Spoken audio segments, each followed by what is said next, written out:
Maya Green thought $23 and an empty inhaler were her biggest problems until she served drinks to a Korean mafia boss who claimed he didn't date black women.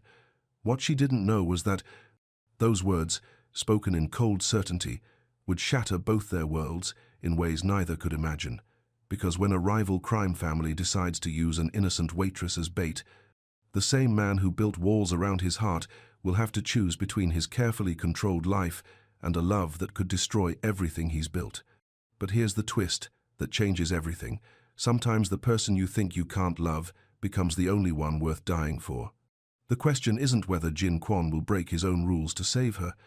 It's whether Maya will survive long enough to forgive him for the blood he'll spill doing it. Subscribe and tell me in the comments, have you ever fallen for someone you swore you'd never want? Because this story is about to prove that the heart doesn't follow rules, even when breaking them could get you killed. Morning light leaked through thin curtains. Maya counted crumpled bills beside Eli's wheezy sleep. $23. The inhaler sat almost empty on the nightstand. The landlord's final notice lay on the counter. Red letters screamed, "Pay or vacate." Maya felt panic rise in her chest. She pushed it down. Double shifts at the restaurant would cover rent. The pharmacy would have to wait. She checked her phone for the evening schedule. Eli stirred and coughed. His breathing sounded rough. "Morning, sleepyhead." Maya forced brightness into her voice. "Want oatmeal?" "Can't breathe good." Eli sat up slowly. His dark eyes found hers. "The inhaler will help." Maya handed him the device. 2 puffs left, maybe 3. She microwaved water and stirred in oats.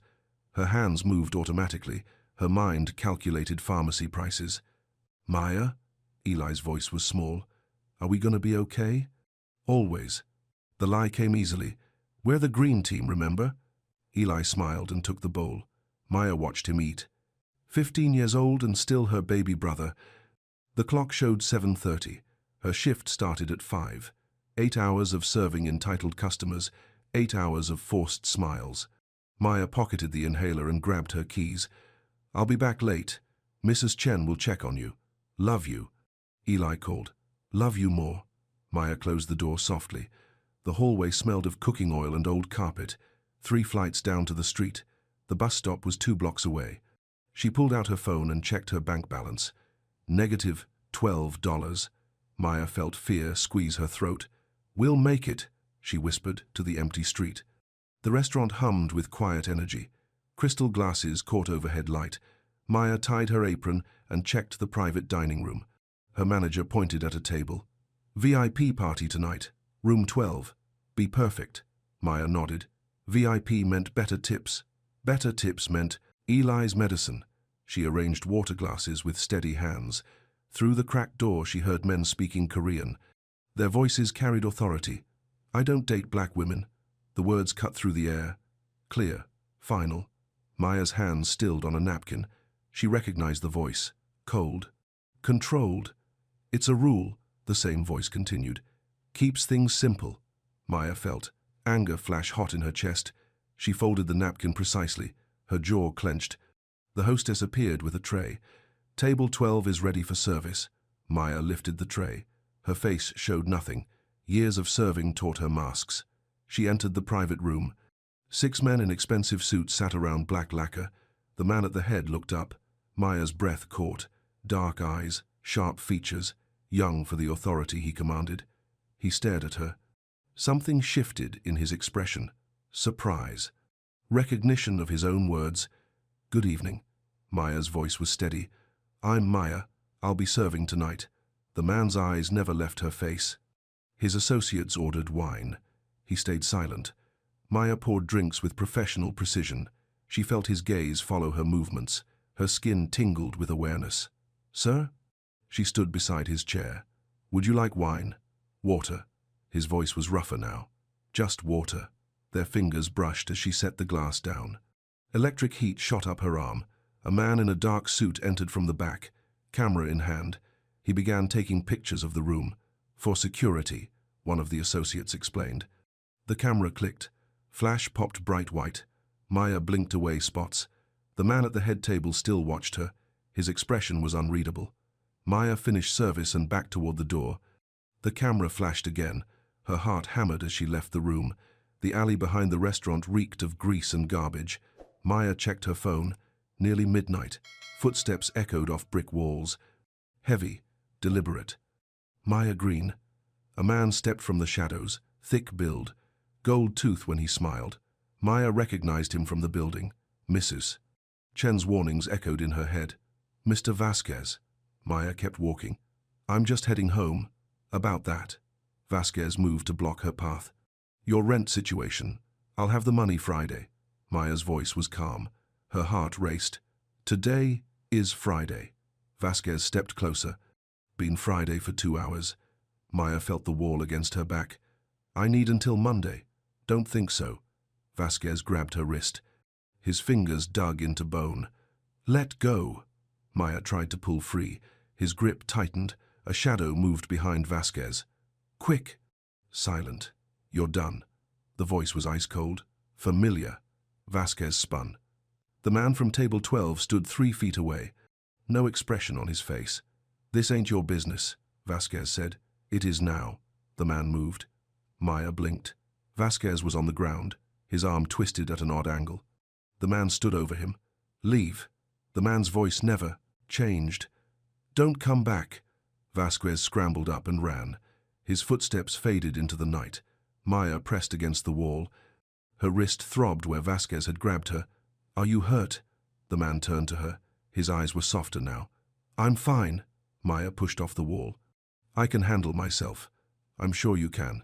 He pulled keys from his pocket. My driver will take you home. No, thank you. Maya walked toward the street. I take the bus. It's late, not safe. Maya stopped. Safer than accepting rides from strangers. Jin Kwon. He offered his hand. Not a stranger anymore. Maya stared at his outstretched palm. Strong fingers, no wedding ring. Maya Green. She didn't take his hand. Still taking the bus. Jin lowered his arm. At least let me pay for a cab. I said no. Maya's voice was sharp. I don't need charity. Something flickered in Jin's eyes. Respect, maybe. Or surprise. Maya walked away. Her hands shook as she pulled out her phone. Behind her she heard Jin's quiet footsteps. Following at a distance, Maya felt her heartbeat loud in her ears. She quickened her pace. The bus stop glowed under yellow light. Empty, except for her. The building's hallway was too quiet. Maya climbed 3 flights slowly. Her keys jingled in the silence. Something was wrong with her door. The lock wouldn't turn. Red paint dripped down the wood. Fresh, still wet. Paid her out, in angry letters. Maya felt ice in her stomach. Her hands shook as she tried the key again. The lock had been jammed. Glue, maybe. Or gum. Shit.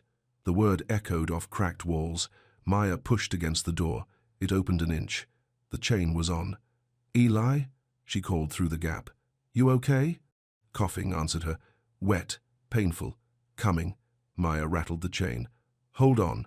She ran downstairs to Mrs. Chen's apartment. Pounded on the door. Mrs. Chen, emergency. I need bolt cutters. The old woman appeared in a bathrobe. Took one look at Maya's face. In the basement. Toolbox. Maya grabbed the cutters and ran back upstairs. Her lungs burned. The chain snapped with a metallic ping. Maya burst through the door. Eli sat on the couch. His breathing was ragged. The inhaler lay empty beside him. Used the last puff. Eli's voice was a wheeze. Couldn't help it. Maya knelt beside him. It's okay. We'll figure it out. She helped him to the kitchen, ran warm water in a bowl. Added salt. Breathed the steam. Maya held a towel over his head, slow and deep. Eli's breathing eased slightly. Color returned to his lips. Maya checked the windows. All locked. The fire escape was clear. Someone had followed them home. Someone knew where they lived. She double-locked the door and tested the new chain. It felt different. Stronger. Maya? Eli's eyes were wide. What did the door say? Nothing important. Maya forced a smile. Just kids being stupid. She tucked Eli into bed and sat beside him. Listened to his breathing level out. Maya checked. Her phone. 3 missed calls from unknown numbers. Outside their window a car idled at the curb. Dark sedan. Tinted windows. Maya watched until it drove away. Her body stayed coiled tight. The chain clinked when she tested it again. Solid. New. Maya felt confused. She hadn't replaced the chain. The pharmacy counter was cold white marble. Maya drummed her fingers while the technician checked her prescription. Insurance declined. The woman's voice was bored. Cash price is $240. Maya's stomach dropped. Can I pay half now? Half Monday? Store policy. Full payment or no medication? Maya stared at the inhaler behind glass. So close. Might as well be on Mars. I'll be back. Maya turned away. Her chest felt tight. The morning shift at the restaurant dragged. Maya served coffee and forced smiles. Her mind counted hours until Eli would need his medicine. By evening, her feet ached. The manager called her over. Schedule change. He wouldn't meet her eyes. Take tonight off. What?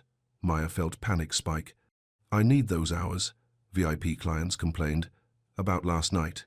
The manager shrugged. Hands are tied. Maya stared at him. Complained about what? Inappropriate interaction. Made them uncomfortable. Heat rose in Maya's cheeks. She thought of Jin's protective stance. His quiet authority. I serve drinks, that's all. Take the night off. Let things cool down. Maya untied her apron with shaking fingers. Her tips from last night wouldn't cover a quarter of Eli's medicine. The bus ride home felt endless. Maya watched the city blur past windows. Her phone buzzed. Unknown number. Hello? Maya Green? The voice was rough, familiar. Who is this? Vasquez. We got unfinished business. The line went dead.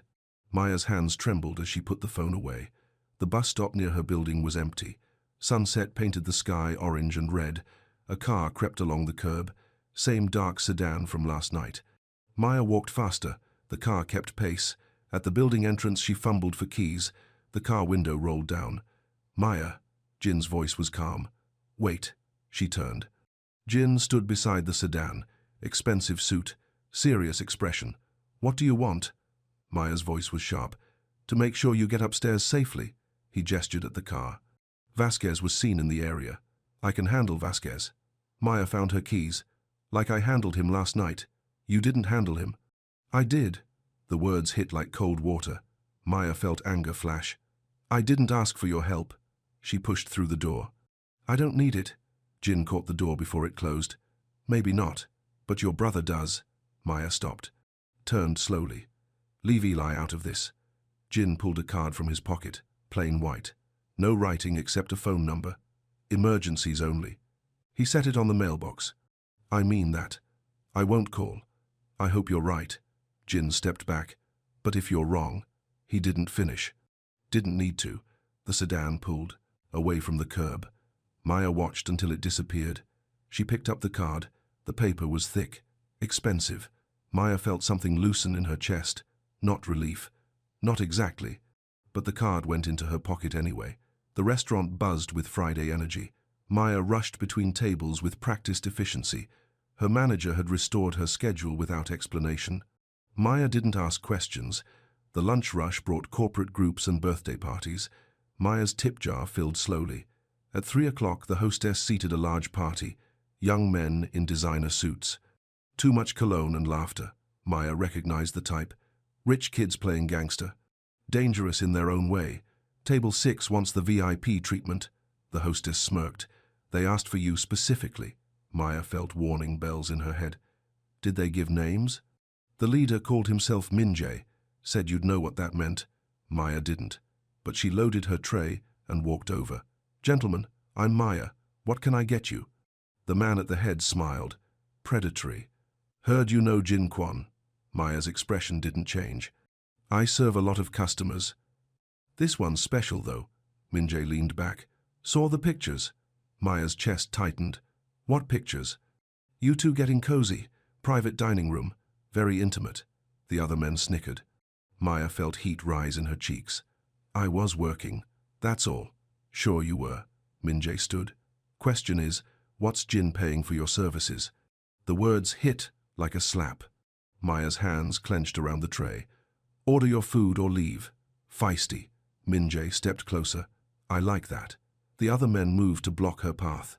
Maya's heart raced. Problem here? Jin's voice cut through the noise. Maya turned. Jin stood 3 feet away. His face was stone. No problem. Minjae's smile faltered. Just getting acquainted. Jin moved closer. The temperature in the room seemed to drop. "She's with me." The words were quiet, absolute. "Step back." The entire restaurant went silent. Every conversation stopped. Min Jae's face flushed red, but he stepped back. Jin shrugged off his coat and draped it over Maya's shoulders. The silk was warm. It smelled of expensive cologne. Anyone else want to get acquainted? Jin's eyes swept the table. The men looked anywhere but at him. Min Jae threw money on the table and stalked out. Camera phones appeared around the dining room. Flashes popped like fireflies.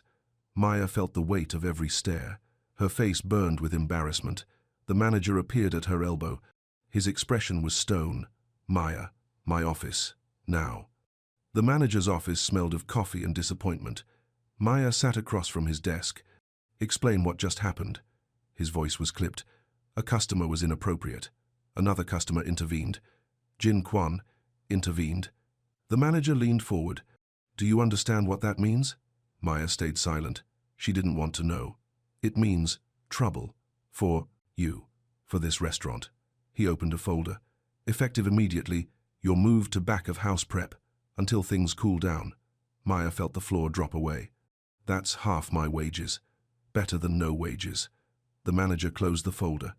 "This is non-negotiable." Maya stood on shaking legs. Back of house meant no tips, no customer interaction. "How long?" "Until I decide otherwise." Maya walked to the prep kitchen in a daze. Vegetables to chop, dishes to wash. She calculated income loss on the back of a receipt.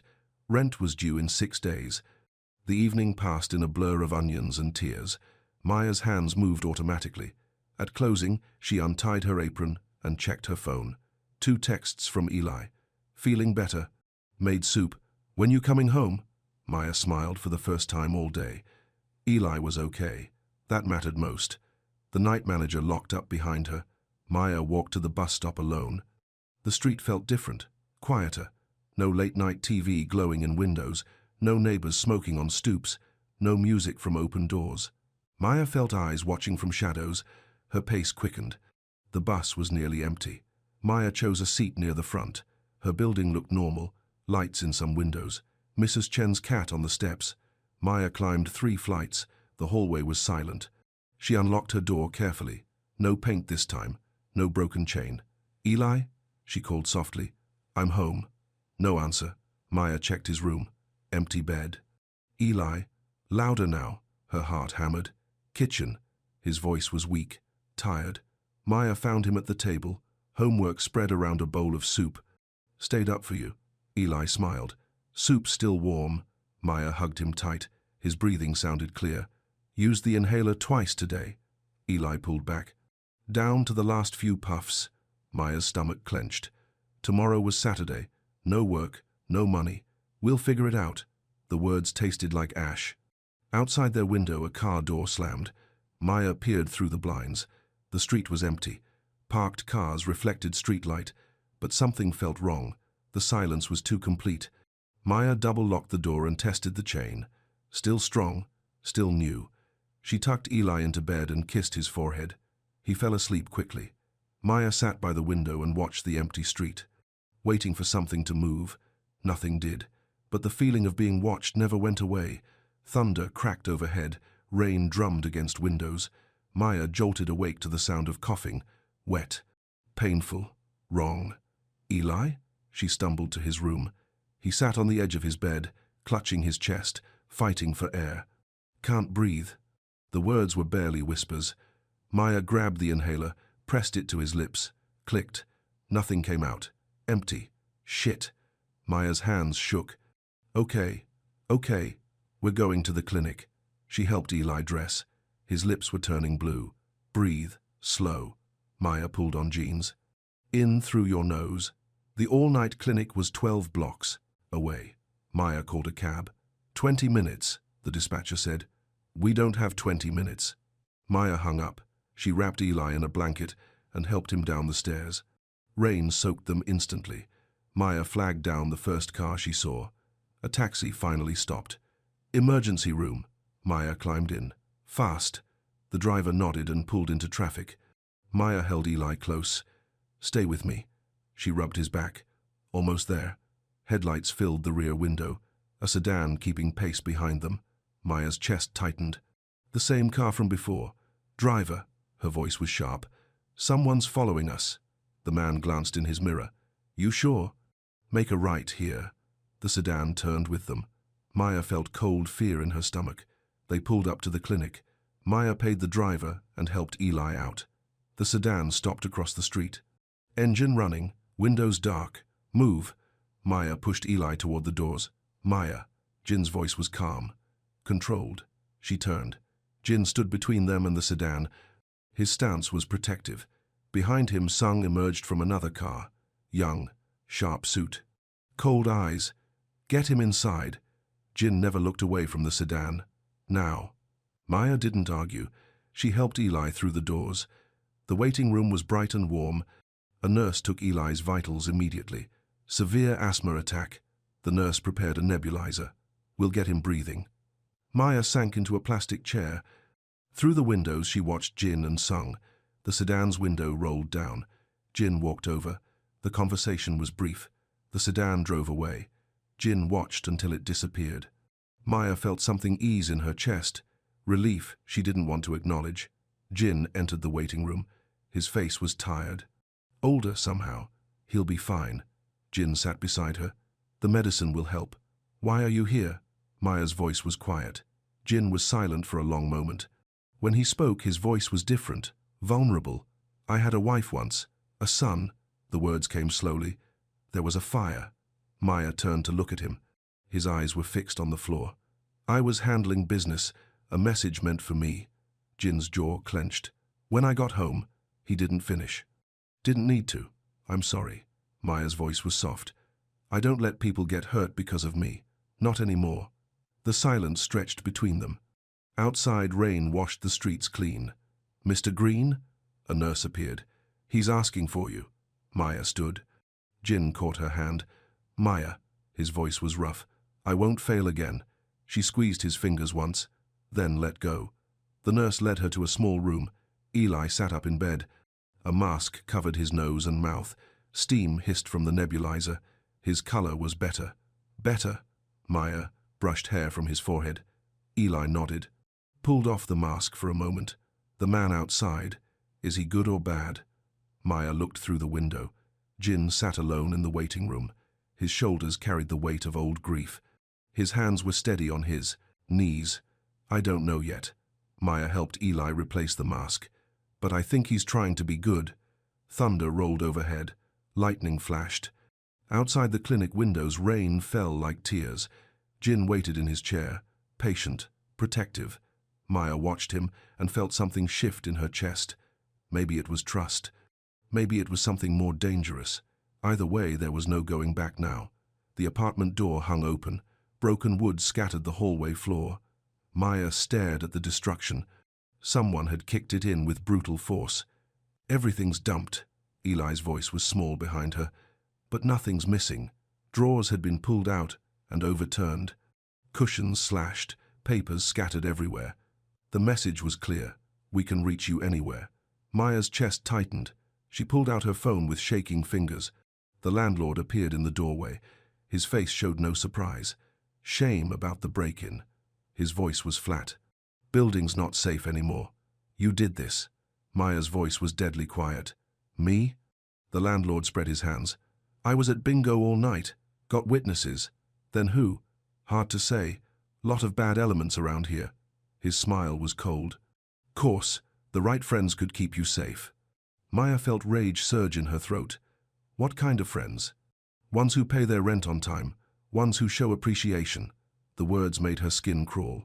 Maya pulled Eli closer. Get out. Her voice shook with anger. The landlord shrugged. Door won't lock now. Shame about that too. He disappeared down the hall. Maya stared at the broken chain, hanging useless. Maya? Eli's voice was scared. What do we do? Maya pulled out the white card. The number was printed in simple black text. Her thumb hovered over the digits. Pride warred with desperation. Eli coughed. The sound decided everything. Maya dialed. The phone rang once. Jin. It's Maya. Her voice cracked. We need help. Address. No questions. No hesitation. Maya gave him the building number. Her hands wouldn't stop shaking. 10 minutes. The line went dead. Maya packed what mattered: Eli's medicine, their birth certificates, the photo of their parents. Where are we going? Eli sat on his ruined bed. Somewhere safe. Maya zipped the bag. Just for a few days. A car pulled up outside. Black sedan. Jin emerged with Sung behind him. They climbed 3 flights without speaking. Jin surveyed the damage with cold eyes. Pack what matters. His voice was controlled. Everything else stays. I can't just leave. Maya gestured at the mess. This is our home. Not anymore. Jin picked up a slashed photo. They'll be back. Sung checked the windows. The fire escape. His expression was grim. Building has no security. Sung's voice was flat. Multiple entry points. Maya felt the walls closing in. No choices left. 3 nights. She met Jin's eyes. No more than that. Agreed. Jin lifted Eli's bag. My car is downstairs. Maya took a last look around. 7 years in this apartment. 7 years of building a life. Now it was rubble and broken glass. Eli clutched his school bag. Will we come back? Maya kissed his forehead. Someday, when it's safe. The lie tasted bitter, but hope was all she had left. The elevator rose through 30 floors. Maya watched the numbers climb. Eli pressed his face to the mirrored wall. How high does it go? 42. Jin's voice was quiet. We're almost there. The doors opened onto a marble hallway. Only one door at the end. Jin's penthouse was larger than Maya's entire building. Floor-to-ceiling windows showed the city sparkling below. Holy shit, Eli whispered. Language. Maya squeezed his shoulder. An older Korean woman appeared from the kitchen. Grey hair pulled back, kind eyes behind wire glasses. Miss Han. Jin bowed slightly. Our guests. Miss Han studied Maya and Eli. Her expression was unreadable. Guest rules. Her English was careful but clear. Shoes off at door. Doors locked at night. No wandering after midnight. Maya nodded. We understand. Good. Miss. Han's face softened. You are safe here.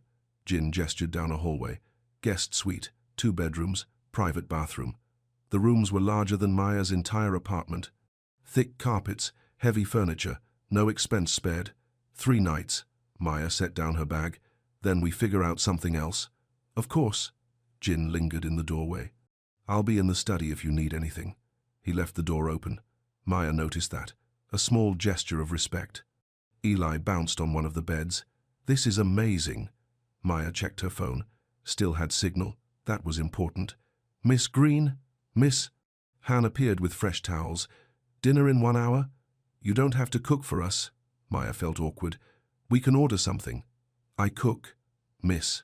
Han's tone brooked no argument. You eat. Maya unpacked their few belongings. Eli's inhaler went on the nightstand, easy to reach. The bathroom had marble counters and gold fixtures. Towels thick as blankets. Maya stared at herself in the mirror. Dark circles under her eyes, worry lines around her mouth. 3 days. She could handle 3 days. Eli called from the living room. Maya, come see this. Floor-to-ceiling windows framed the city below. Lights twinkled in the darkness. It's beautiful. Eli pressed his hands to the glass. Maya found a folded blanket on the couch. A phone charger lay beside it. Small gestures. Thoughtful ones. Jin appeared in the hallway, still in his suit, but his tie was gone. Everything you need? His voice was careful. More than enough. Maya held up the charger. Thank you. Their eyes met across the room. Something passed between them. Understanding, maybe. Or the beginning of trust. Dinner. Miss Han called from the kitchen. The dining table sat 12. Miss Han had set 3 places at one end. Where's Jin? Maya asked. Study. He eats later. Miss Han served steaming. Bowls. Korean soup, good for breathing. The soup was rich with vegetables and tender beef. Eli ate 2 bowls. This is incredible. He smiled at Miss Han. Thank you. Miss Han's face lit up. You want recipe for your sister? I'd love that. Maya felt some tension ease. After dinner, Eli fell asleep quickly, the day's stress finally catching up. Maya sat by the windows and watched the city. Her phone showed 3 missed calls, all from unknown numbers, all from Vasquez, probably. A soft knock interrupted her thoughts. Jin stood in the doorway. Mind if I sit? Maya gestured to the other chair. It's your house. Jin sat carefully, left space between them. Miss Han likes your brother. His voice was warm. He's easy to like. Maya smiled. Most of the time. How long have you cared for him? 7 years, since our parents died. Maya's voice was matter-of-fact. Car accident. Jin nodded. Family is everything. The silence stretched comfortably. Outside the city hummed with late-night energy. Jin? Maya's voice was soft. Why are you helping us? He was quiet for a long moment. When he spoke, his voice was careful. Because I can. Because you need it. He paused. Because some debts can never be repaid. Maya felt something shift in her chest. Not gratitude exactly, something deeper. 3 days, she reminded them both. 3 days, Jin agreed. But neither of them believed it anymore. Morning sunlight streamed through massive windows. Maya woke to the smell of coffee and something sweet baking. Eli was already up. She found him in the kitchen with Miss Han. She's teaching me to make pancakes. Eli beamed. Korean style. Miss Han flipped a golden circle in the pan. Secret is the rice flour. Maya accepted a cup of coffee. It was perfect, hot and strong. Jin entered wearing jeans and a sweater. More casual than she'd ever seen him. Sleep well? His voice was soft. Better than expected. Maya sipped her coffee. Thank you. Sung will drive Eli to school. Jin poured his own cup. If that's okay. Maya felt her spine stiffen. Eli takes the bus. Not today. Jin's voice was gentle but firm. Too dangerous. You can't just make decisions for us. Heat rose in Maya's voice. Eli looked between them, tension crackling in the air. Miss Han. Jin's voice was calm. Could you show Eli the balcony? Miss. Han understood immediately. Come, see the city from above. They left the kitchen. Maya and Jin faced each other across the island. I'm trying to keep you safe. Jin's voice was patient. By controlling everything we do? Maya set her cup down hard. I make the decisions about Eli. Even when those decisions put him at risk, the words hit like a slap. Maya felt anger flare. I've kept him safe for 7 years, without help from anyone. And you've done an amazing job. Jin's voice was sincere. But this is different. Maya stared at him. His dark eyes were serious, worried. Different how? Minjae won't stop. He sees you as a way to hurt me. Then maybe I should leave. Maya crossed her arms. Go somewhere he can't find us. Where? Jin leaned forward. He has resources, connections. Maya felt trapped, like walls closing in from all sides. So, what do you suggest? Hide here forever? Until it's handled. Jin's voice was firm. However long that takes. No. Maya shook her head. 3 days. That was the deal. Jin was silent for a moment. When he spoke, his voice was different. Vulnerable. I failed them once. My wife, my son. His hands clenched on the counter.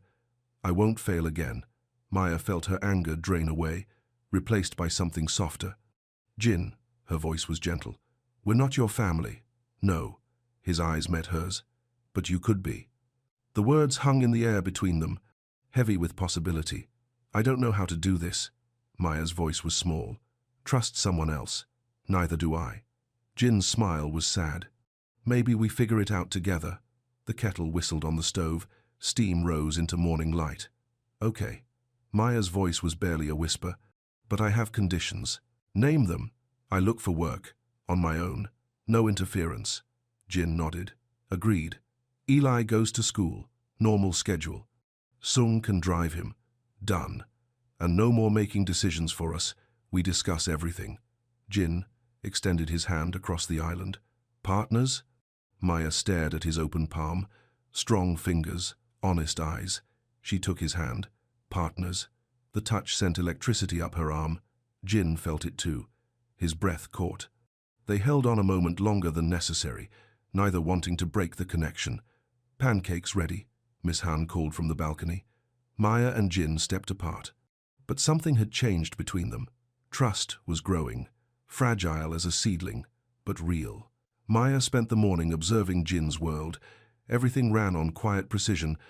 Sung appeared at 7:30, reviewed security reports with Jin over coffee.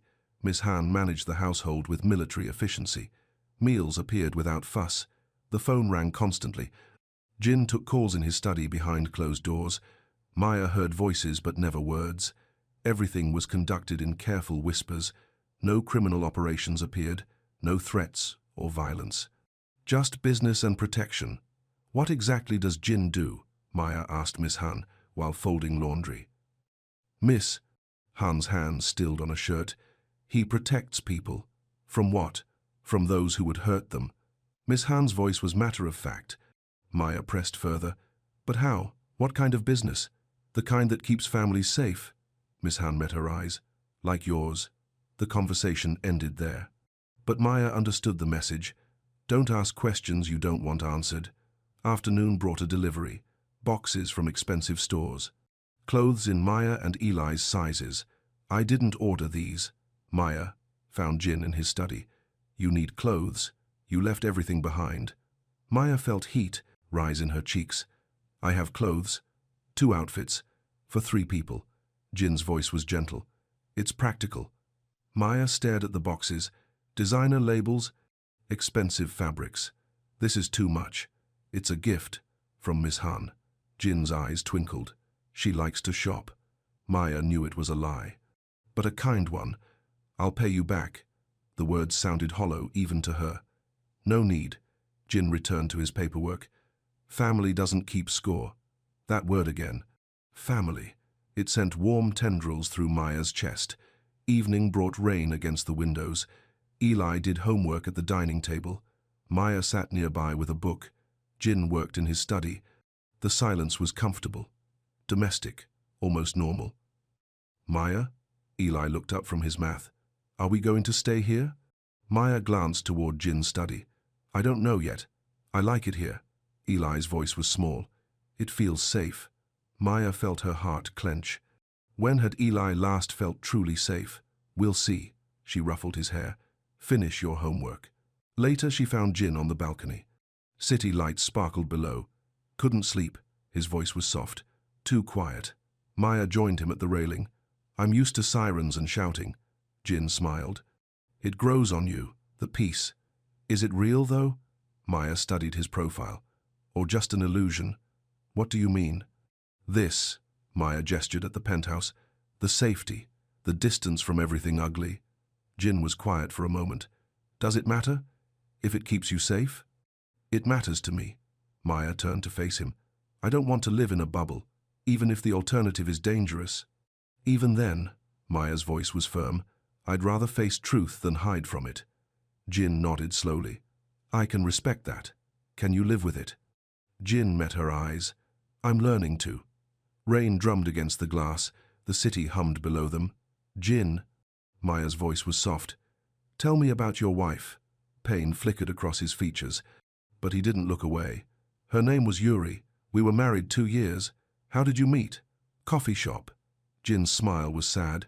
She was a teacher. Kindergarten. Maya felt her chest tighten. She sounds wonderful. She was.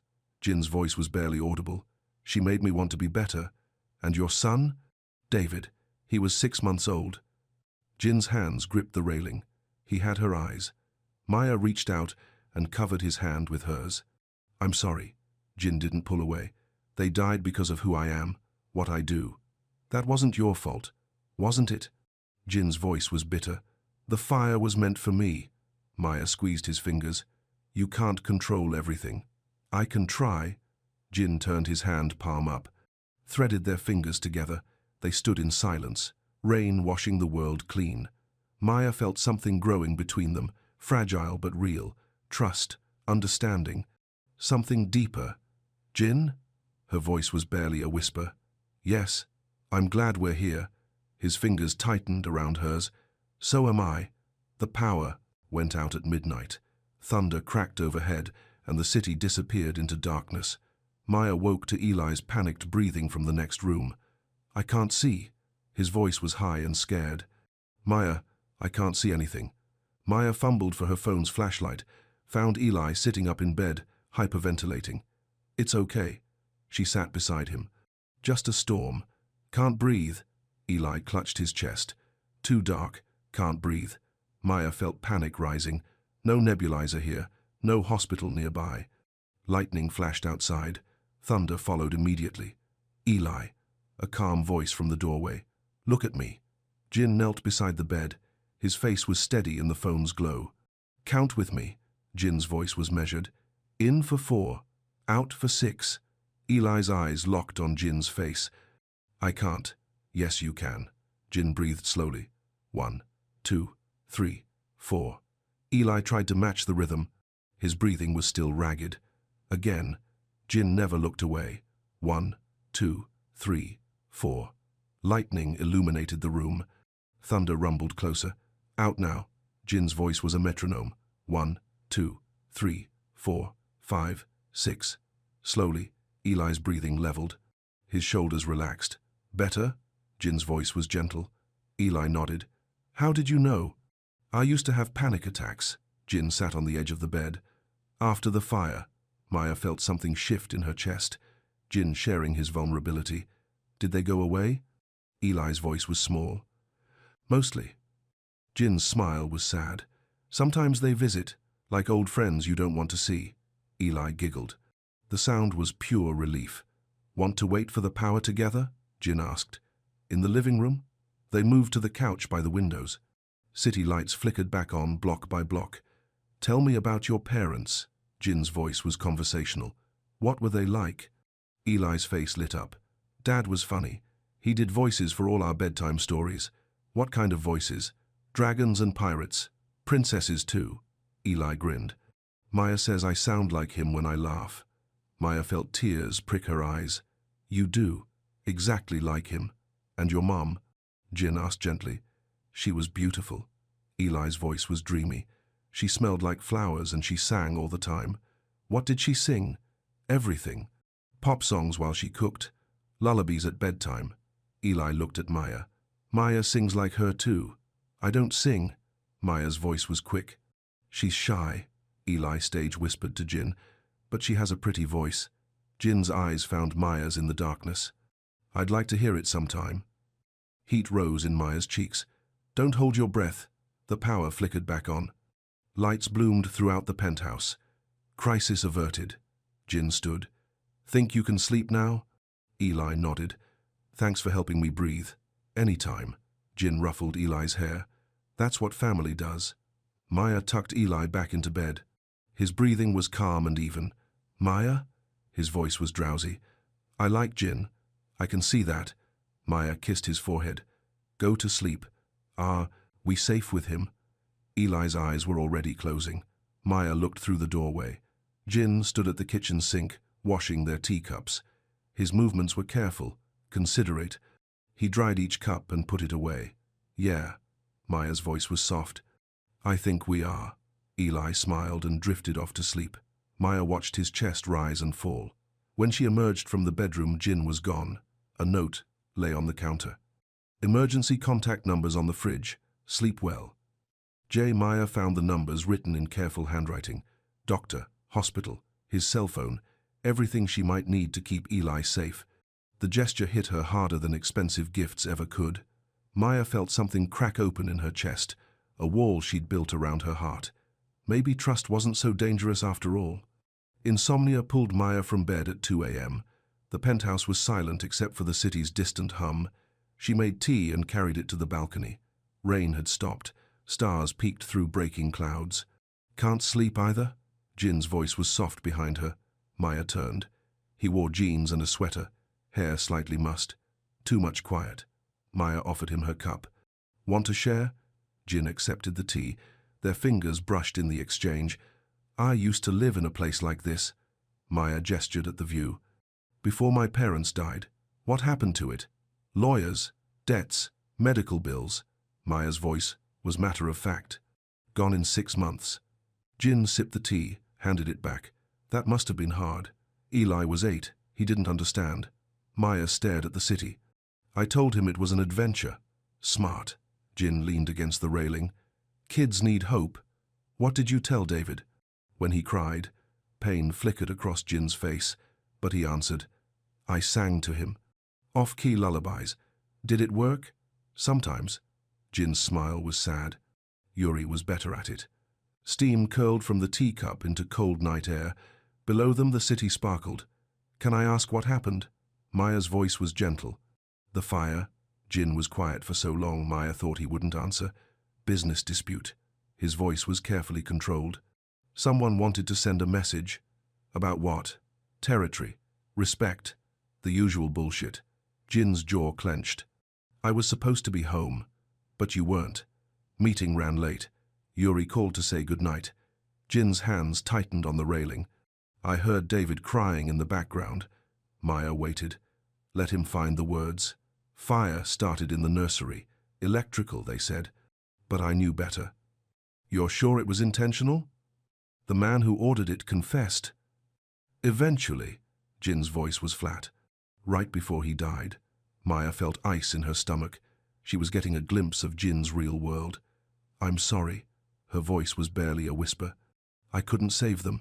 Jin's voice cracked. "I was across town making deals while my family burned." Maya reached out and covered his hand. "That wasn't your fault, wasn't it?" Jin turned his palm up, threaded their fingers together. "I brought danger into their lives. You loved them. That's not a crime. In my world it is." Jin's eyes met hers. "Love makes you vulnerable. It also makes you strong." Maya squeezed his fingers. "Strong enough to rebuild." Jin studied her face in the starlight. "Is that what you did? Rebuild?" "Every day." Maya's voice was soft. "Piece by piece. And now, when it all gets torn down again, you rebuild again." Maya's smile was sad. "It's the only choice that matters." Jin lifted their joined hands, pressed a soft kiss to her knuckles. "You're braver than me." His voice was rough with emotion. "No." Maya felt tears prick her eyes. "Just stubborn." They stood in silence. City lights blurred through her tears. "Maya?" Jin's voice was soft. "Yes?" "Thank you for listening, for not running away." Maya felt something bloom in her chest, warm and dangerous. "Thank you for telling me." Her voice was barely audible. Jin's thumb traced circles on her palm. The touch sent fire up her arm. "We should go inside." Maya's voice was unsteady. "Should we?" Jin stepped closer. Maya looked up at him. His dark eyes were soft with something she was afraid to name. "Jin." Her voice was a warning.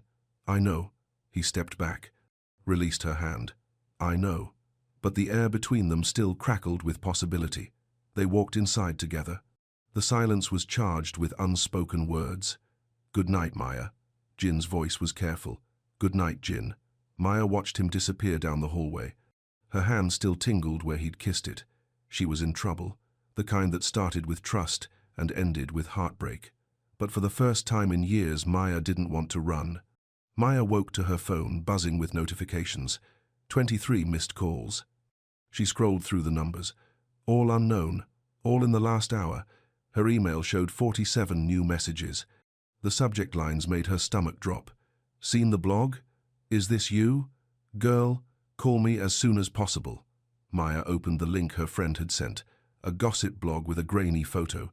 Jin draping his coat over her shoulders at the restaurant, his face protective, her face turned up toward his. The headline read, "Gangster's New Girl. Korean Boss Claims Territory."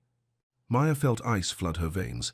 The article speculated about their relationship, called her his latest conquest. "Everything okay?" Jin appeared in the doorway, fully dressed despite the early hour. Maya showed him the phone, watched his face turn to stone. Sung tracked the leak. Jin's voice was controlled fury. "Min-jae paid for the photos." "The photos from the restaurant?" Maya felt panic rising. "From that first night?" "Among others." Jin sat beside her. "There are more." Maya's phone rang. Her manager's name flashed on the screen. "Maya?" "Thank God." His voice was tight. "We need to talk. I'm not scheduled today. That's why we need to talk. Come in as soon as you can." The line went dead. Maya stared at the phone. "He's going to fire me." Her voice was flat. "Isn't he?" Jin's silence was answer enough. "I can't lose that job." Maya stood and paced. "It's all I have. I can help. Make some calls." "No." Maya's voice was sharp. "That'll make it worse." Her phone buzzed with a text. "Unknown number. Walk away or he buries you." Maya showed Jin the message. His face went darker. Minjae's escalating. Jin stood. This ends today. What does that mean? Maya felt fear spike. Jin, what are you going to do? What I should have done from the beginning. Don't. Maya caught his arm. Please. No violence. Jin covered her hand with his. Sometimes it's the only language they understand. There has to be another way. Like what? Jin's voice was gentle but firm. He won't stop until you're destroyed. Maya felt trapped, caught between Jin's world and her own. I need to see my manager. She pulled away. Try to salvage something. Sung will drive you. I'll take the bus. Maya grabbed her jacket. Like a normal person, Maya. Jin's voice stopped her at the door. Be careful. Minjae's people are watching. Maya nodded and left before she could change her mind. The restaurant felt different in daylight, shabby around the edges. Her manager waited in his office. His face was grim. Sit down. He didn't meet her eyes. You're firing me. Maya kept her voice steady. I don't have a choice. The photos, the publicity. He spread his hands. It's bad for business. I didn't do anything wrong. Maya felt anger building. I served drinks, that's all. I know. His voice was tired. But perception is reality in this business. Maya stood. How much notice do I get? Effective. Immediately. Sorry. Maya walked out without another word. 7 months of building relationships. Gone. Outside she found Sung leaning against a black sedan. He straightened when he saw her. That was fast. His voice was neutral. I'm unemployed. Maya's voice was bitter. Speed of light.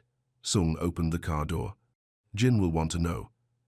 Jin doesn't control my life, Maya snapped, then immediately felt bad. Sorry. This isn't your fault. No apology needed. Sung's voice was kind. Losing work is hard. The drive back was silent. Maya stared out at the city. Another door slammed shut. Her phone buzzed. Another unknown number. This is just the beginning. Maya deleted the message without reading it to Sung, but her hands shook. Minjae was tightening the noose. Soon she'd have nowhere left to run. The penthouse felt like a cage when they returned. Beautiful but confining. Jin was waiting in the living room. One look at her face told him everything. I'm sorry. His voice was sincere. I know that job meant a lot to you. It was my independence. Maya sank onto the couch. My way of taking care of Eli. There will be other jobs. Will there? Maya's voice was hollow. How? Many restaurants will hire Jin Kwon's girlfriend? Jin flinched at the word. We'll figure something out. We? Maya stood. There is no we, Jin. This is your world, your problems, your enemies. They made it your problem when they targeted you. Because of you. The words hung in the air like smoke. All of this is because of you. Jin's face went carefully blank. Do you want me to take you somewhere else? Maya felt tears threaten. I don't know what I want anymore. Jin nodded slowly. Think about it. Whatever you decide, I'll support. He left her alone with her thoughts. Maya stared out at the city. Somewhere down there, Minjae was planning his next move, tightening his grip, and she was running out of options. The rideshare app showed a driver 5 minutes away. Maya checked her reflection in the penthouse mirror. Job interview at a coffee shop across town. Not ideal, but it was work. You sure about this? Sung appeared in the hallway. Jin wants you to wait. I need to work. Maya grabbed her purse. I can't sit here doing nothing. At least let me drive you. The whole point is proving I can handle myself. Maya headed for the elevator. Besides, what could happen in broad daylight? Sung's expression said plenty could happen, but he didn't argue. The elevator descended through 40 floors. Maya watched the numbers drop. At street level, her phone buzzed. Driver is here, white Honda. Maya walked outside. The day was grey and cool. Traffic moved in sluggish waves. The white Honda sat at the curb. Maya approached the passenger side. The door opened as she reached for the handle. Not the driver getting out. A man in dark clothes grabbed her arm, pulled hard. Maya stumbled, dropped her purse. Hey, what the hell? Another man appeared from behind the car. They bracketed her on both sides. Get in. The first man's voice was flat. Now. No. Maya tried to pull away. Let go of me. A black van screeched to a stop. The side door slid open. Maya saw the trap too late. The rideshare was fake. The whole thing was a setup. "Help!" she shouted at the street. "Someone help me!" A few people looked over, but nobody moved to help. The men started dragging her toward the van. Maya fought, but they were stronger. Glass exploded somewhere behind them. A car door slammed. "Let her go." Sung's voice was ice cold. Maya twisted to see him approaching. His hands were empty, but his stance was predatory. "This isn't your business," one of the men snarled. "She is my business." Sung moved closer. "Last chance." The men exchanged glances, decided to run. They shoved Maya toward the van and scattered. Sung was faster. He caught the first man in 3 strides. Maya heard the impact, saw the man drop. The second man made it to the van. The driver gunned the engine and sped away. Sung helped Maya to her feet. "Are you hurt?" "Shaken up." Maya's voice was wobbly. "How did you know?" "I followed you." Sung handed her the purse. "Good thing I don't listen to orders." Maya's legs felt weak. She sat on the curb and put her head between her knees. "Breathe." Sung's voice was gentle. "You're safe now." "Am I?" Maya looked up. "They knew exactly where I'd be. We'll figure out how." Sung pulled out his phone. "Jin needs to know." "No." Maya caught his wrist. "He'll never let me leave again. Maybe that's not such a bad thing." Maya stared at the broken glass on the sidewalk. Her phone screen was cracked. The interview was in 20 minutes. She was supposed to be building a normal life. Instead, she was sitting on a curb after a kidnapping attempt. In the middle of the day. In public. "Take me home." Maya's voice was defeated. "Please." Sung helped her into his car. The leather seats felt surreal after the violence. "For what it's worth," Sung said as they drove, "Jin doesn't want to control you. Doesn't he?"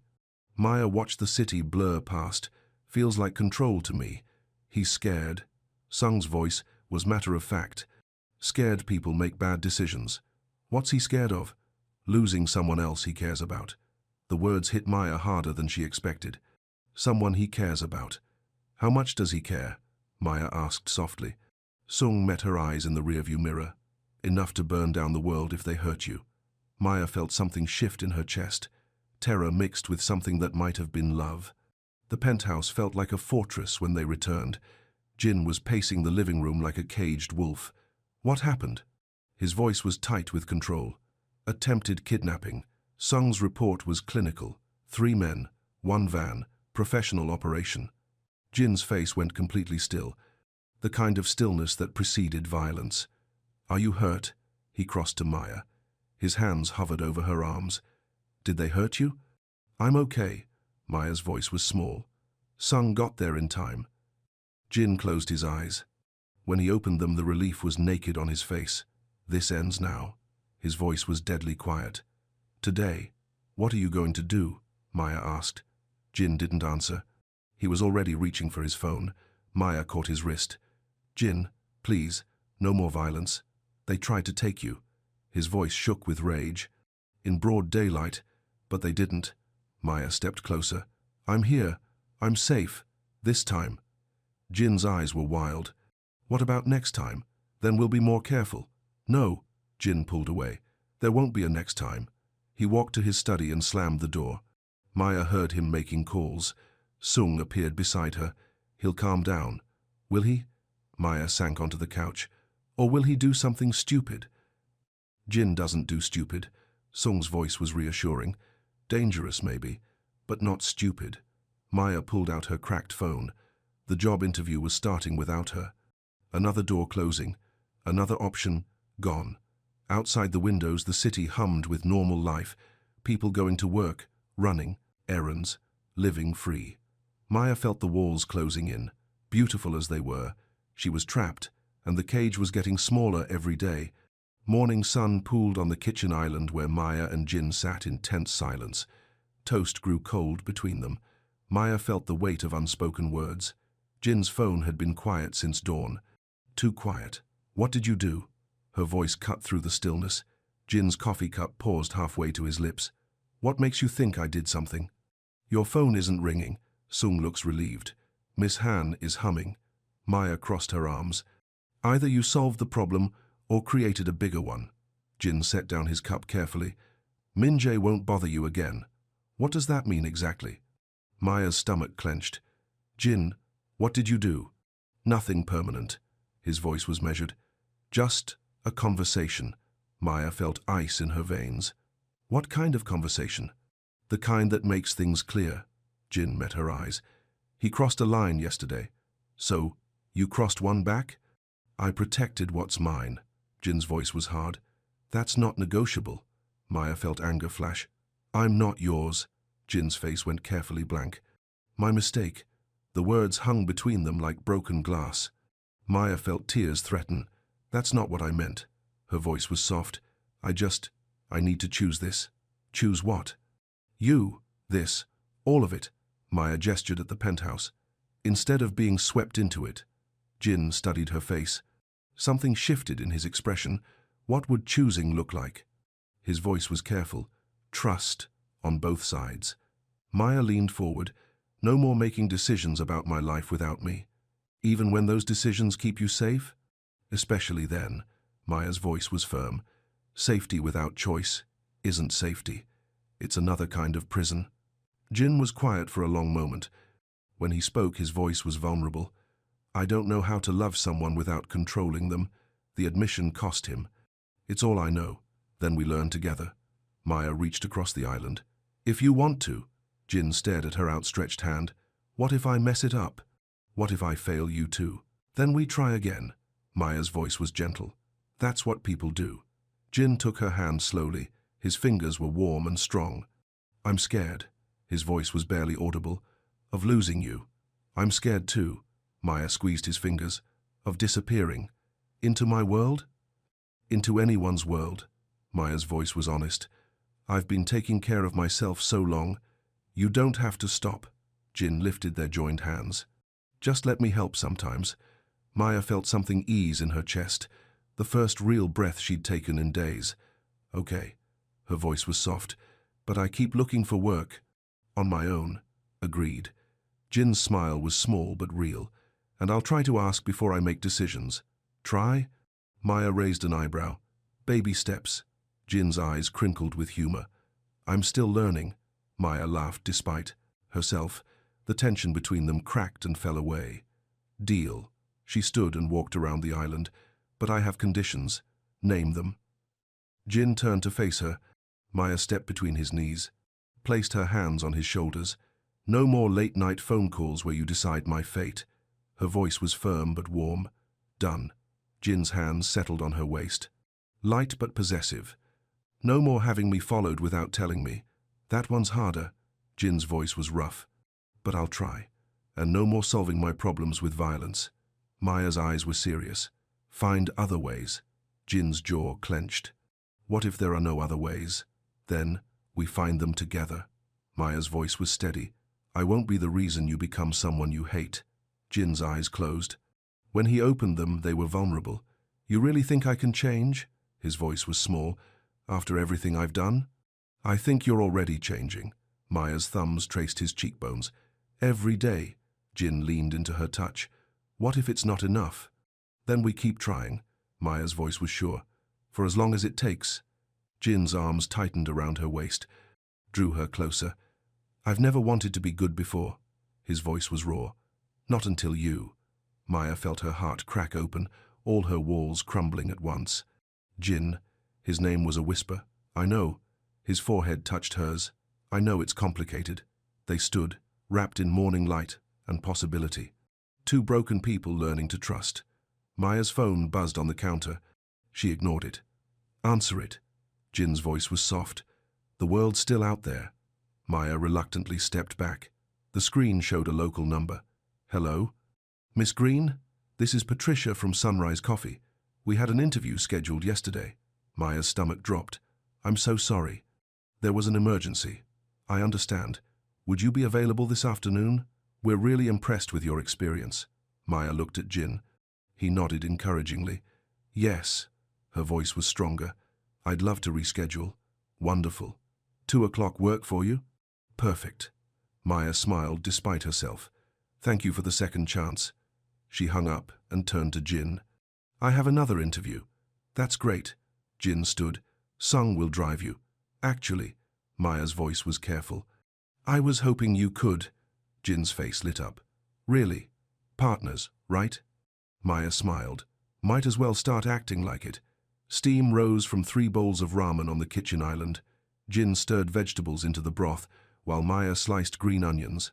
Eli sat on a stool nearby, homework spread around him like battle plans. Jin, can you help with this math problem? Eli held up his paper. I don't get fractions. Let me see. Jin wiped his hands and moved to look over Eli's shoulder. Maya watched them work together. Jin's patience with her brother made her chest warm. So if you have 3/4 of a pizza, Jin explained gently, and you eat 1/4, what's left? 2/4? Eli's voice was uncertain. Right, but can you simplify that? Eli scrunched his face in concentration. 1/2? Exactly. Jin ruffled Eli's hair. You're getting it. Maya smiled as she chopped. This felt natural, like they'd been a family for years instead of days. Miss Han bustled in from the laundry room with an armload of folded clothes. Dinner ready? Her voice was warm with approval as she watched the 3 of them. Almost. Maya added the onions to her bowl. This smells incredible. Secret ingredient, Jin winked. Love. Eli made gagging noises. Gross. You're being mushy. Maya laughed. Eat your vegetables before they get cold. They ate together around the island, comfortable conversation and gentle teasing. How was school? Maya asked between bites. Good. Tommy Chen asked if I live in a mansion now. Eli grinned. I told him it's just temporary. Maya's fork paused halfway to her mouth. What did you tell him exactly? That we're staying with friends until our place gets fixed. Eli shrugged. That's true, right? Maya glanced at Jin. His expression was carefully neutral. Right. Her voice was steady. Just temporary. But the words felt hollow. 3 weeks had passed since the break-in. Her apartment was still uninhabitable, and Maya was starting to forget what normal life looked like. After dinner, Eli settled in the living room with his Nintendo. Maya and Jin cleaned dishes in comfortable silence. He's a good kid. Jin's voice was soft. The best. Maya rinsed a bowl. Sometimes I worry I'm not enough for him. Are you kidding? Jin bumped her shoulder. You've raised an amazing person. We raised each other. Maya dried her hands. Survival makes you grow up fast. Too fast sometimes. Jin's voice was sad. He should get to be a kid. He is here. Maya looked through the doorway. Eli was sprawled on the couch, completely relaxed. I haven't seen him this carefree in years. Jin followed her gaze. The penthouse agrees with him. The safety agrees with him. Maya corrected gently. That's different, is it? Jin turned to face her. What if this could be permanent? Maya's breath caught. Jin, not just the penthouse. Jin's voice was rushed. But this, us, family. Maya felt her heart race. We've only known each other a month. I knew the first night. Jin's voice was rough. When I saw you serving drinks with your chin up despite everything. That's not love. That's attraction. Then what is it when you laugh and my whole world gets brighter? Jin stepped closer. What is it when Eli coughs and I feel it in my chest? Maya stared at him. His dark eyes were vulnerable and sure at the same time. It's terrifying. Her voice was barely a whisper. Good terrifying or bad terrifying? Maya thought about it. Both. Jin's smile was soft. I can live with both. A crash of thunder interrupted them. Rain lashed the windows. Storm's getting worse. Maya checked her phone. I should cancel tonight's shift. She'd gotten the coffee shop job. Part-time, but it was honest work. Her first step back to independence. Probably smart, Jin agreed. Roads will be dangerous. Maya called her manager and explained. He was understanding about the weather. Guess we're stuck inside. She hung up. Hope you don't mind extra company. I can think of worse fates. Jin's voice was warm. Lightning flashed outside. Thunder followed immediately. Eli appeared in the kitchen doorway. Power might go out again. We'll be ready. Jin opened a drawer and pulled out flashlights. Miss Han keeps these charged. Want to play cards? Eli held up a deck. Until the storm passes? They settled around the coffee table. Maya dealt poker hands while rain drummed overhead. What are we betting with? Jin asked. I don't have any cash. Chores. Eli grinned. Loser does dishes for a week. You're on. Maya shuffled expertly. Hope you like washing dishes, Jin. Don't count your chickens. Jin examined his cards. I'm full of surprises. Thunder shook the building. The lights flickered but stayed on. Maya looked around the table, at Jin's competitive concentration, at Eli's pure joy. This felt like home, not the penthouse with its expensive furniture, but this. The three of them together, safe and warm while storms raged outside. Maya's turn. Eli nudged her. You okay? Yeah. Maya blinked back sudden tears. I'm perfect. Jin's eyes found hers across the table. His smile was understanding. Fold. He set down his cards. I'm out. Already? Eli looked suspicious. But you have good cards. Sometimes the company is more important than winning.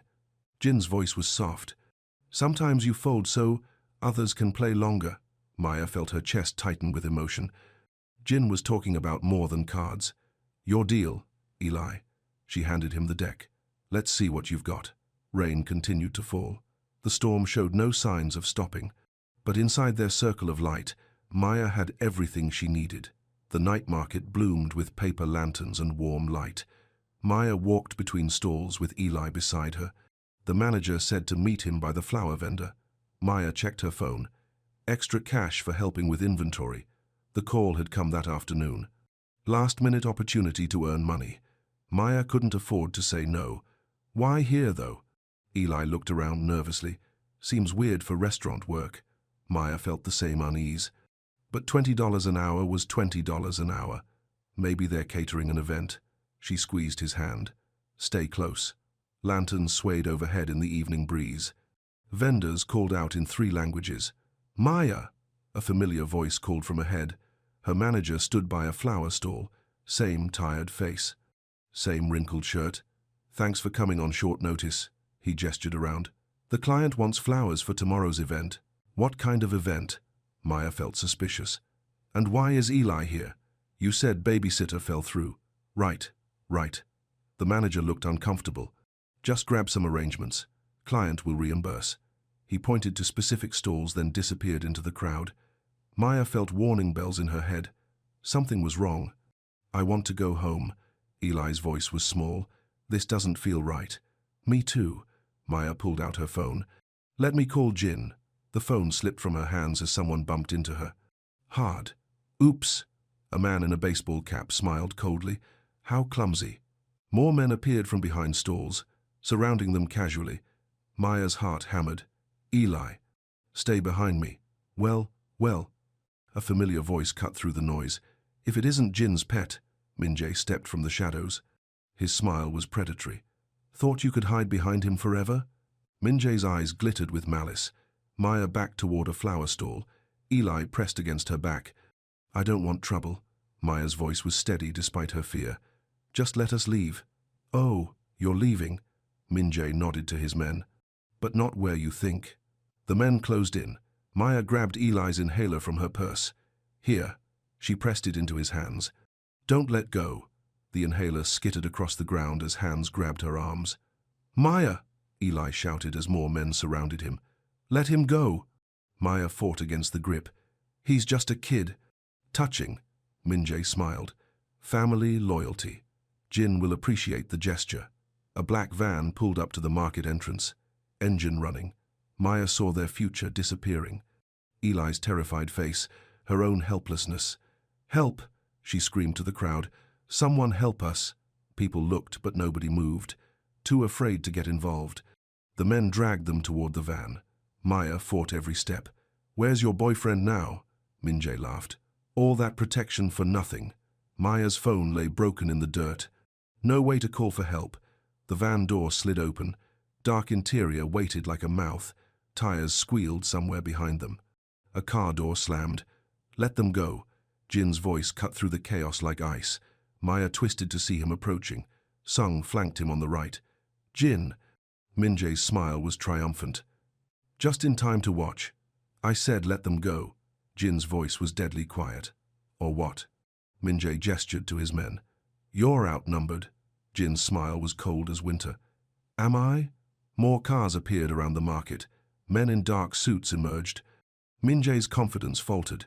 He'd underestimated Jin's reach. This doesn't end here. Minjae backed toward the van. Even if you win tonight. It ends now. Jin moved closer. All of it.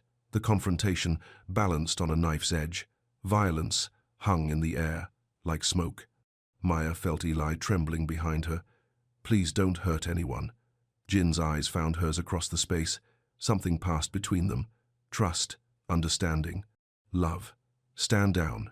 Jin called to his men. Let them leave. Minjae looked shocked. What? You heard me.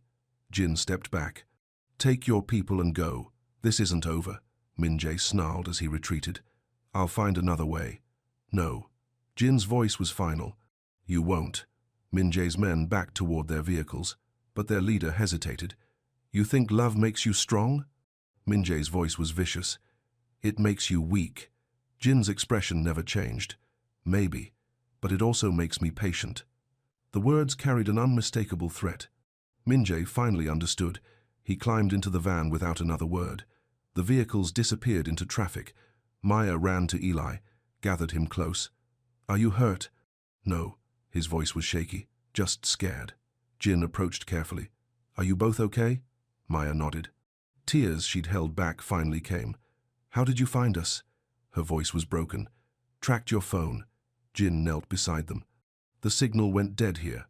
The manager. Maya wiped her eyes. He set us up. We know. Sung appeared with a man in handcuffs. He's talking now. Maya stared at her former manager. Betrayal cut deep. Why? Her voice was small. The man wouldn't meet her eyes. They paid better than the restaurant. Jin helped Maya and Eli to their feet. Come on, let's go home. Home, Maya repeated the word. It sounded foreign and familiar at once. They walked toward Jin's car together. Maya felt shell-shocked. Jin, her voice was quiet. Why did you let them go? Jin stopped walking, turned to face her. Because you asked me to find another way. His voice was soft. Because love means listening. Maya felt her heart crack open completely. All her walls finally crumbling. I love you too. The words escaped before she could stop them. Jin's face went soft with wonder. Yeah? Yeah, Maya smiled through her tears. Terrifying as it is. Eli made gagging noises again. Can we go home now? Before you get mushier? They laughed together, the sound echoing off paper lanterns. Jin wrapped his arms around them both. Let's go home. The van fishtailed to a stop as Jin's car blocked its path. Maya's heart hammered against her ribs. Sung was already moving, quick and deadly precise. 2 decisive strikes ended the grab attempt. The remaining men scattered like roaches when lights turned on. Jin reached the van as Maya stumbled out with Eli pressed against her side. Are you hurt? Jin's hands hovered over them. Checking for damage. We're okay. Maya's voice shook. Thanks to Sung. Jin's face was stone carved from fury, but his hands were gentle as he checked Eli's breathing. Inhaler? Jin's voice was calm despite the storm in his eyes. Eli held up the device. Still got it. Good boy. Jin's smile was proud and fierce. Very good boy. Sirens wailed in the distance. Someone had called police. We need to go. Sung appeared beside them. Before questions get complicated. Jin nodded, helped Maya and Eli into his car. The drive back was silent, except for Eli's gradual calm. Maya held his hand while Jin drove with controlled precision. Jin? Eli's voice was small. Are the bad guys gone now? Jin met his eyes in the rearview mirror. They won't bother you again. Promise? Eli needed the certainty. Promise. Jin's voice was absolute. Maya felt something break open in her chest. Not fear this time. Something softer. How can you be sure? Maya asked quietly. Jin was silent until they reached the penthouse garage. When he spoke, his voice was different, raw. Because I love you. The words came slowly. Both of you. And I don't let people hurt what I love. Maya's breath caught. Jin. I know it's complicated. Jin parked the car but didn't move. I know my world is dangerous. That's not what... Let me finish. Jin's hands gripped the steering wheel. Please. Maya nodded. Waited. I built walls after the fire.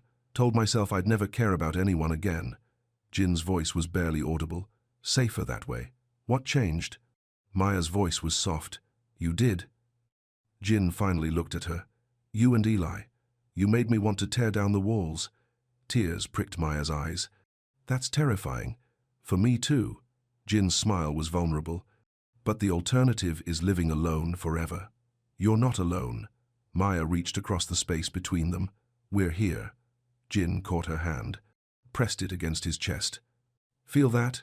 Maya felt his heart hammering under her palm, strong and sure. That's what happens when I think about losing you. Jin's voice cracked. When I imagine them hurting you. Hey, Maya squeezed his fingers. We're safe. You made sure of that. This time. Jin's jaw clenched. What about next time? Then we'll face it together. Maya's voice was firm. All of us. Jin stared at their joined hands. You really mean that? I do. Maya felt the truth of it in her bones. For better or worse, even if worse means danger. Jin's eyes were desperate. Even if it means living with bodyguards and security. Maya thought about it honestly. If it means keeping Eli safe, yes. Jin closed his eyes. When he opened them, they were soft with relief. I love you. The words came easier this time. So much it scares me. I love you too. Maya's voice was sure. Scary and all. Can we go inside now? Eli called from the back seat. This is getting really mushy. They laughed, despite everything. Despite the violence and fear. Jin helped them out of the car. His hands lingered on Maya's waist. Are you really okay? His voice was soft with concern. I am now. Maya leaned into his touch. We all are. The elevator carried them home in comfortable silence. Maya felt something settle in her chest. Peace, safety, love. For the first time in 7 years, she wasn't carrying the weight alone. Jin's apartment felt different now. Not a temporary shelter. Something more permanent. Miss Han? Jin called as they entered. The older woman appeared from the kitchen, her face creased with worry. Everyone safe? Her eyes checked them over like a protective grandmother. Safe. Jin's voice was warm. Thanks to good friends. Miss. Han nodded briskly. I make tea. And soup. You need comfort food. She bustled back to the kitchen. Maya smiled at Jin. She cares about us. Maya's voice was wondering. We're family now. Jin's voice was matter of fact. That's how family works. Family. The word hit Maya like sunshine after rain. Is that what we are? Her voice was careful. Family? Jin cupped her face in his hands. If you want to be. Maya looked around the penthouse, at Eli settling into the couch like he belonged, at Miss Han humming in the kitchen, at Jin watching her with love and hope in his dark eyes. Yes. Her voice was sure. I want to be. Jin's smile could have powered the city. Then we are. He kissed her forehead gently. A promise and a benediction. Maya felt herself breathe fully for the first time in weeks. They were home, all of them, finally home. Back at the penthouse, Maya found Jin in the kitchen. He stood at the sink washing blood from split knuckles. His jaw was tight with controlled emotion. Maya could see the tremor he tried to hide. Let me help. She reached for his hands. I'm fine. Jin's voice was rougher than usual. Just a scratch. You're shaking. Maya gently turned his hand's palm up. This is more than a scratch. The knuckles were swollen and raw. Evidence of violence she hadn't seen. What happened out there? Maya reached for the first aid kit. After you got us out? Jin was quiet while she cleaned the wounds. When he spoke, his voice was flat. Minjae tried to run. Sung stopped him. And then? Maya applied antiseptic to the cuts. And then I had a conversation with him. Jin's eyes were distant. A final one. Maya felt ice in her stomach. Final how? He won't be a problem anymore. Jin met her eyes. For anyone. Maya's hands stilled on the bandage. Jin, what did you do? What I had to do. His voice was steady. To keep you safe. Maya studied his face, looking for regret, guilt, anything. She found only exhaustion and relief. How do you feel about it? Her voice was careful.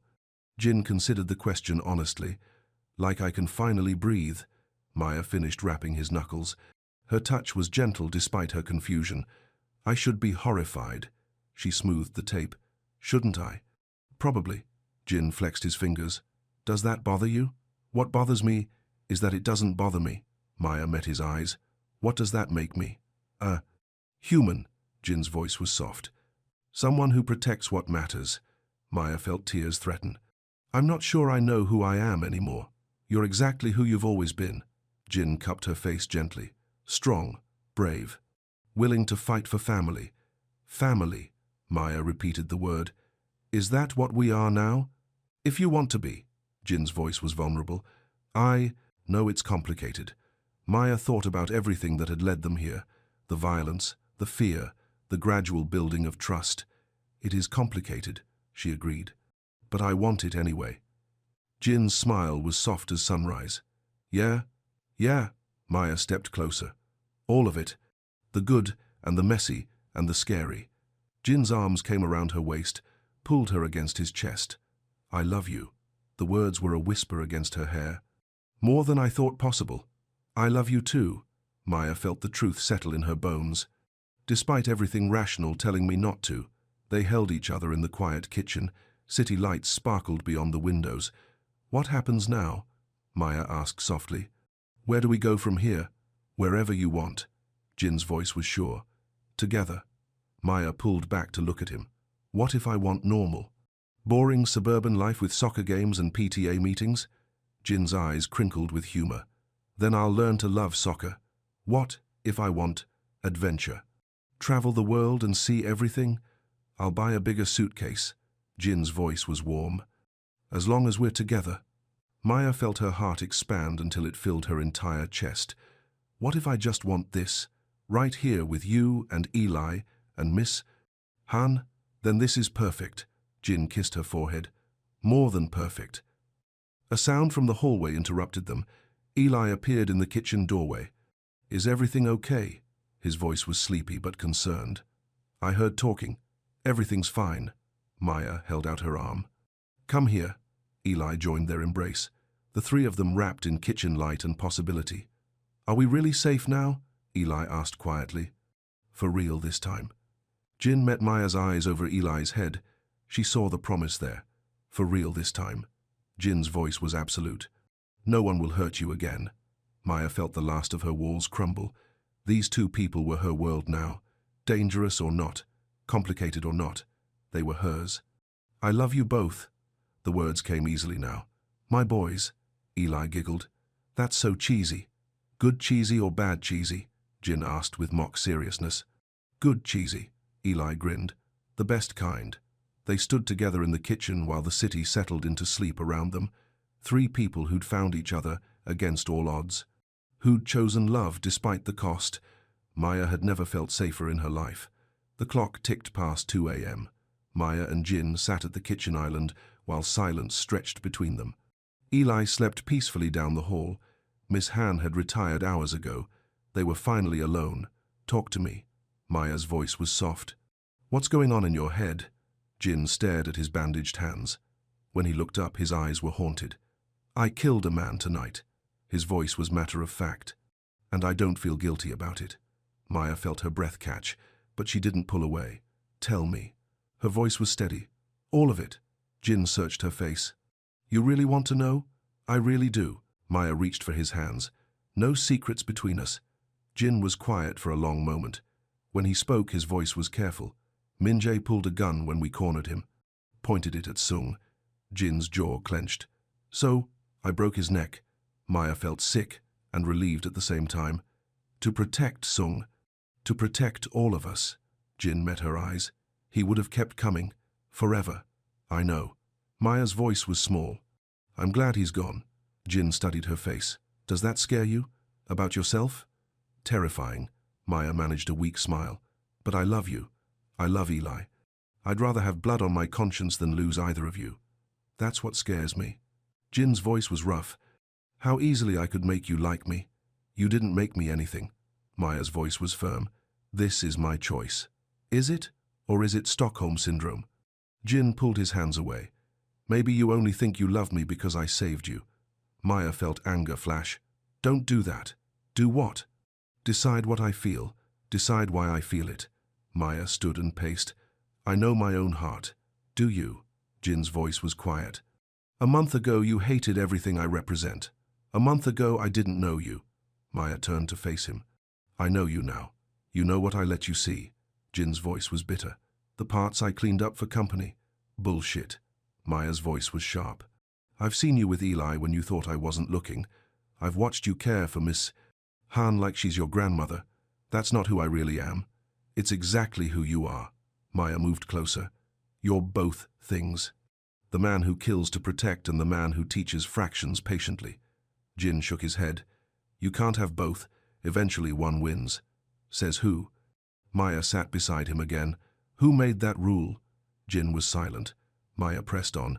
You think your wife would have loved a simple man? Her voice was gentle. A safe man? Jin flinched. Don't bring her into this. She fell in love with you knowing what you were. Maya's voice was sure. Just like I did. And look how that ended. Jin's voice cracked.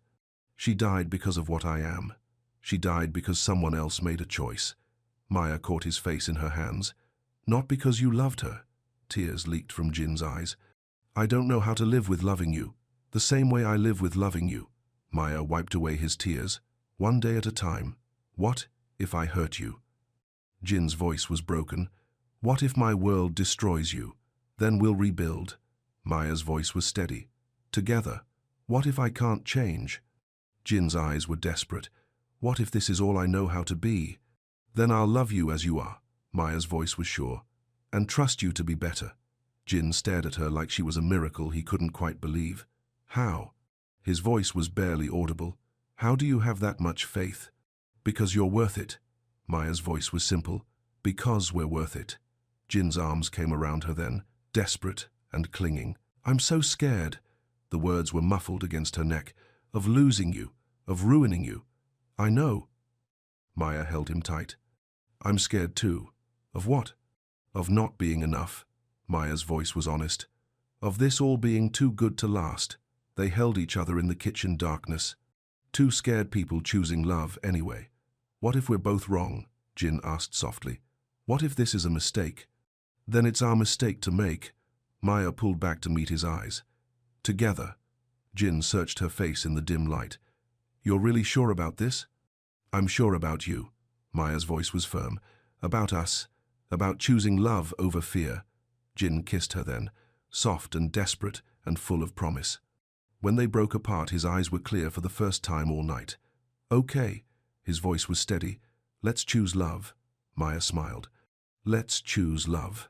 Thunder rumbled outside, but inside their circle of light everything was quiet. Two people learning to trust, learning to hope, learning to build something beautiful from broken pieces. Morning light streamed through the kitchen windows. Maya woke with Jin's arms around her on the couch.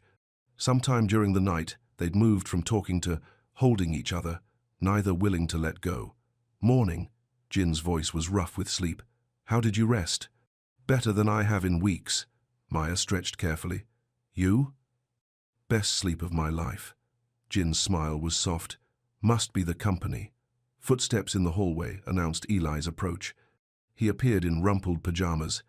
Is it safe to come out? His voice was teasing. Or are you still being gross? Always safe. Maya held out her arm. Come here, kiddo.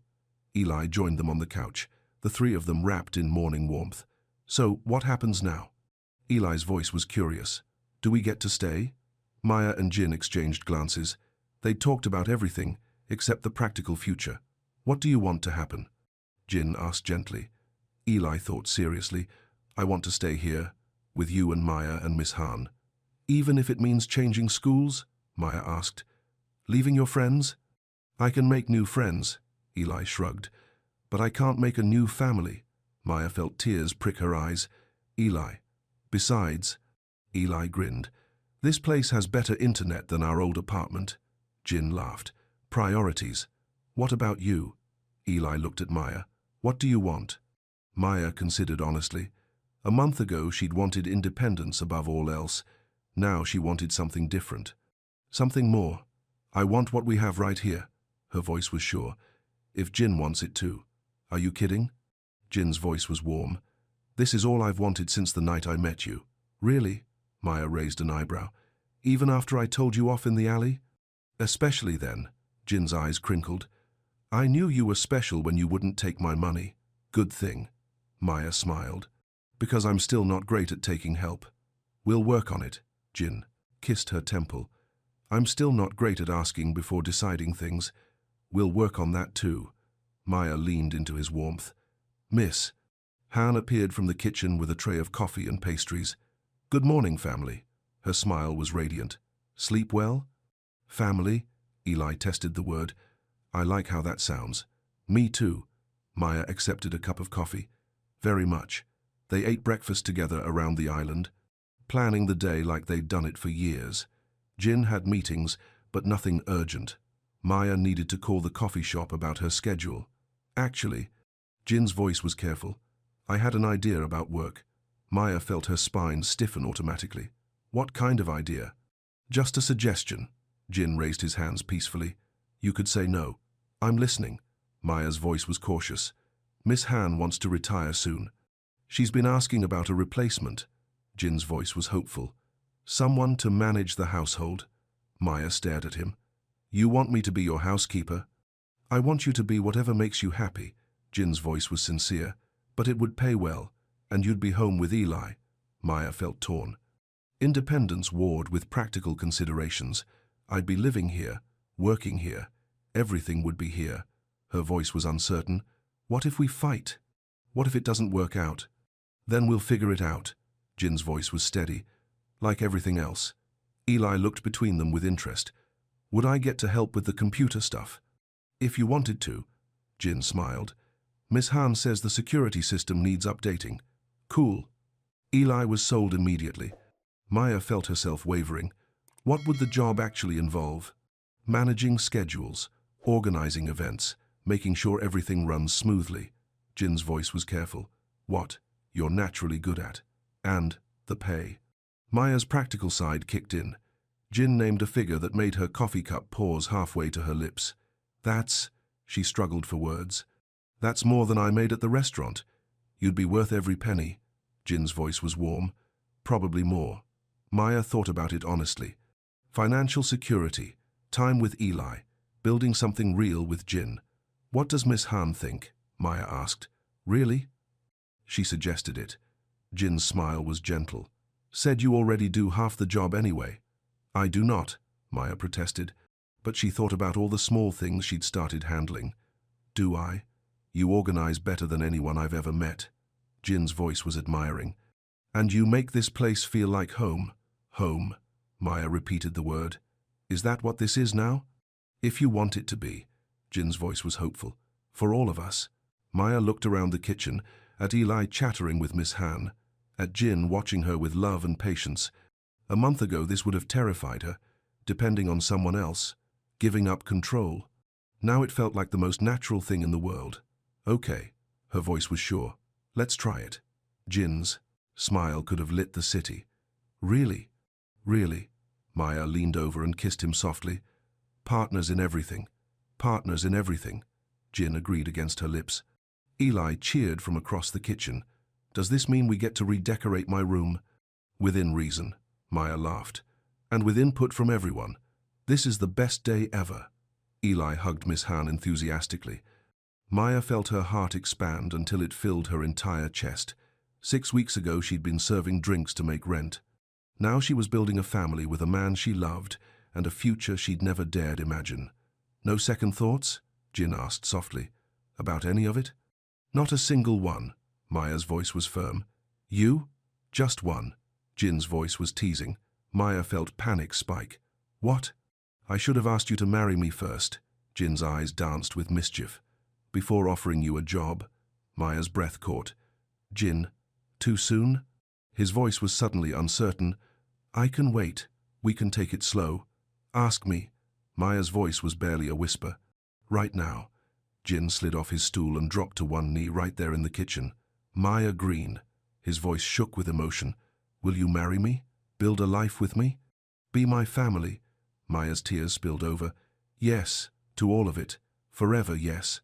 Jin stood and spun her around while Eli cheered and Miss Han cried happy tears. When he set her down, his eyes were bright with joy. I love you. I love you too. Maya kissed him firmly. My whole heart. Forever. They held each other while morning light painted the world gold around them. 3 people who'd found each other against all odds, who'd chosen love over fear, who'd discovered that home wasn't a place, it was people who chose to stay. 6 months later, spring warmed the balcony, where Maya sat with wedding planning books spread around her. The city sparkled in afternoon light. Eli's science fair ribbon hung from the bookshelf inside. First place for his weather station project. How many people can we fit in the ballroom? Maya called to Jin in his study. 200 comfortably. His voice carried warmth. 300 if we're friendly. Maya smiled and made notes. Their wedding was 2 months away. Small by some standards, perfect by theirs. Miss Green? Sung appeared in the doorway. Your dress-fitting appointment is in an hour. Thanks. Maya closed the planning book. Jin, are you ready for the restaurant? They'd bought the place where they first met. Maya managed operations while Jin handled business.